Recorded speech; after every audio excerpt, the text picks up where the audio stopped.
Bom pessoal, no vídeo de hoje nós vamos falar de uma série de aparições bizarras que são ligadas tanto ao Caboclo d'Água, uma lenda urbana bem famosa na região de Minas Gerais, e também a casos ufológicos.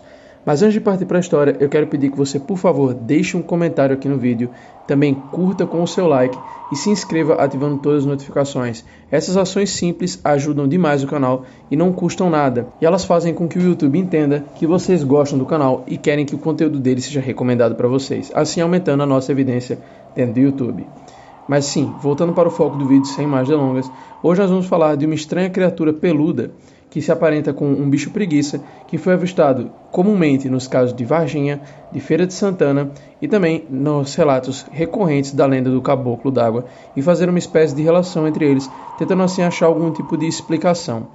Para começar, eu vou falar sobre o caso de Feira de Santana, que é um dos maiores casos de ufologia aqui do Brasil, perdendo apenas para casos como os da Operação Prato e do próprio incidente em Varginha. O caso de Feira de Santana ele é um evento ufológico que aconteceu na cidade de Feira de Santana, que fica no estado da Bahia e é a sua segunda maior cidade. E ele aconteceu no dia de 12 de janeiro de 1995. É um caso que já tem quase 20 anos e até hoje ainda não existe uma resposta, não se sabe exatamente o que aconteceu.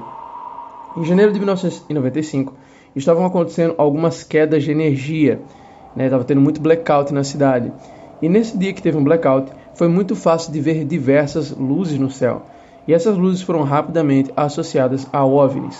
E diversas chamadas foram feitas à polícia para notificar estranhos sons e até mesmo quedas de objetos. O caso mais notório foi um caso onde um objeto que emitia luzes verdes e vermelhas caiu dentro da fazenda, numa região da Lagoa do Berreca.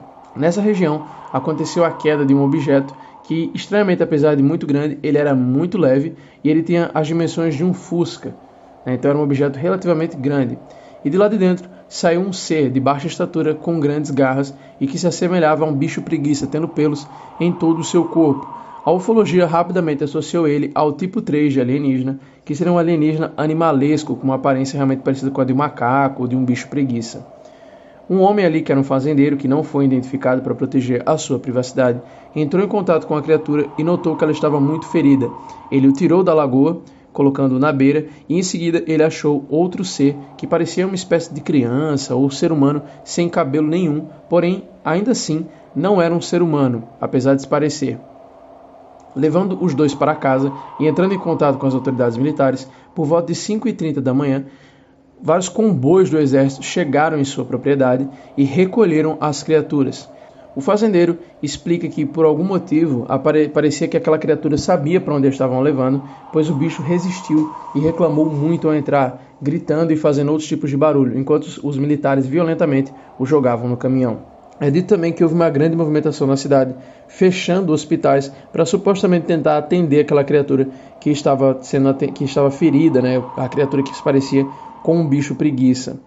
Esse caso ganhou notoriedade tanto pelo fato dele se assemelhar muito com o caso de Varginha, quanto também um outro caso na Venezuela, e também pelo fato de que muitas pessoas contam que ao tentar entrar em contato com a polícia ou com os militares, recebem a notificação de que aquilo ali é arquivo confidencial. E mesmo ufólogos famosos como Edson Boaventura não conseguem acesso a esses documentos. Os militares dizem que é algo extremamente sigiloso e recentemente eles têm negado sequer a existência desses documentos. É aí que entra em correlação com o caso de Varginha. Em Varginha, vários relatos, além daquele das garotas que avistaram o ser naquele terreno baldio, também houveram diversos relatos onde pessoas relataram ver um tipo de animal peludo próximo de regiões com água. O primeiro é um policial que encontrou caminhando pela chuva no meio de uma estrada. O segundo é de uma mulher que, de dentro de sua propriedade, viu o ser na beira de um rio. E o terceiro relato é o de uma senhora que fala sobre como dentro do zoológico lá em Varginha, ela viu a criatura perto da região dos jacarés, tentando chegar próxima da água, e ao vê-la, a criatura se escondeu no mato. Ou seja, é algum tipo de animal que sempre tenta entrar em contato com locais úmidos, como se ele precisasse de água para sobreviver ou fosse o habitat natural dele. Além desse caso, também há a relação óbvia com o Caboclo d'Água, que é uma lenda bem famosa em Minas Gerais e no Brasil todo. Em vários estados a gente tem relatos sobre essa criatura, que seria um ser que tem ataques semelhantes aos do chupacabra, sendo um animal muito violento que desaparece com uma grande facilidade. E esse ser Caboclo d'Água ele foi rapidamente relacionado aos ataques de chupacabras, Muitas pessoas têm dito que talvez o chupacabra seria a mesma coisa do caboclo d'água, visto que eles atacam o mesmo tipo de animal. Existe também um relato de uma mulher que disse que um cachorro de sua fazenda foi atacado justamente por um ser com a mesma descrição, onde ele teria atacado o cachorro e cortado sua cabeça. Esse ser, que parecia um bicho preguiça, difere em alguns relatos. Algumas pessoas dizem que ele é muito dócil, outros dizem que ele é muito agressivo. Em sua maioria, dizem que ele é sim um ser agressivo. Porém, a gente sabe muito bem que as condições mudam o animal. Pode ser que seja só uma coincidência de, em todos os casos onde ele foi agressivo, o animal está em estado de necessidade. Não seja da natureza dele, mas ele tornou-se agressivo. Mas enfim, o foco do vídeo é falar sobre a aparição. E essa aparição tem sido muito ligada ao caboclo d'água e levantou algumas conspirações. Algumas pessoas dizem que o caboclo d'água seria algum tipo de animal criado em laboratório, algum tipo de híbrido. Muitos dizem que na época da ditadura do Brasil existiam acordos onde os Estados Unidos teriam direito de fazer experiências com animais e, caso desse errado, eles poderiam descartá-los aqui na mata do Brasil mesmo. Claro, isso é tudo conspiração, não existe prova, mas algumas pessoas acreditam que esses alienígenas ou criaturas estranhas como o caboclo d'água, chupacabras, seriam na verdade descartes de laboratório americanos que acabaram ficando jogados por aqui e por isso seriam tão raros de ver e por isso seus ataques também seriam tão diferentes das criaturas normais. Por exemplo, a gente nunca vê nenhum animal que tenha o mesmo padrão de ataque do chupacabra ou do caboclo d'água. Apesar do caboclo d'água ser dito ser parecido com um bicho preguiça, a gente não vê ele ter o mesmo comportamento do bicho preguiça. A gente vê ele ter um comportamento parecido com um do chupacabra. Então muitas pessoas comentam que seria uma conspiração, onde os Estados Unidos ou teria entrado em contato com esses OVNIs e capturou essas criaturas e depois as lançou aqui no Brasil, como algum tipo de acordo que existia na época da ditadura. Essa teoria dos laboratórios ela tem sido muito difundida nos últimos tempos, onde a gente consegue ver vários relatos e vários vídeos de supostas criaturas estranhas que muitas pessoas alegam que sejam descartes e até criaturas que escapam desses laboratórios. Mas será que o caboclo d'água é mais um desses? Seria ele também uma criatura que escapou de um laboratório? Ou será que ele realmente seria um alienígena?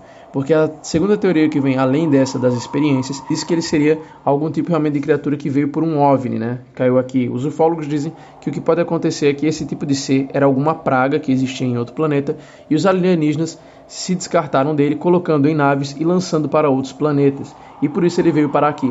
O ufólogo Edson Boaventura, ele comenta como a criatura que apareceu em Varginha não é um alienígena inteligente, mas sim algum animal, e que ele incomodava no planeta que ele estava e ele foi descartado. Tal como a gente faz com os javalis e com os pombos, que a gente trata eles como pragas nas cidades, esses alienígenas teriam tratado esses bichos preguiças aí, que parecem o caboclo d'água, como pragas em seus planetas e os lançaram no espaço. E por azar, ou sorte, eles caíram aqui na Terra. Essa teoria também ela é muito difundida e muitas pessoas acreditam que realmente isso aí veio de outro planeta, visto que eles não têm padrão de comportamento semelhante a de outros aliens, eles não parecem ser vida inteligente. E os UFOs, né, os OVNIs, onde eles são encontrados, não são OVNIs tripulados. Eles não têm um operador, eles não parecem OVNIs como os outros que o Bob Lazar e outros conspiracionistas e ufólogos da área dizem ter tido contato. Parece que eles estavam em algum tipo de sonda que foi descartado mesmo, e não que eles vieram para cá voluntariamente controlando aquele OVNI. Mas enfim, pessoal, é tudo teoria, é tudo lenda, a gente não tem uma resposta clara do que isso aí é, mas definitivamente a gente pode dizer que é um mistério muito interessante pensar o que será que são essas criaturas que vivem escondidas dentro das matas aqui do Brasil e que tantas pessoas relatam ver. Mas lembre-se, a palavra final é sempre de vocês. Comenta aqui embaixo o que você acha. Será que o caboclo d'água ele realmente é uma criatura que existe? Será que ele é só lenda urbana? Essas criaturas que foram vistas, será que elas seriam a origem do mito do caboclo d'água? Vale lembrar que o caboclo d'água tem uma repercussão tão grande que ele teve até uma reportagem no Mais Você com a Ana Maria Braga, onde estavam oferecendo um tipo de recompensa para quem pegasse o caboclo. Mas enfim, pessoal, eu vou encerrando o vídeo por aqui, eu agradeço pela sua audiência, peço que você comente aqui embaixo, por favor, para aumentar a evidência desse vídeo no YouTube, compartilhe ele nas suas redes sociais e também se inscreva se você for novo por aqui. Nos vemos no próximo vídeo, pessoal, se cuidem.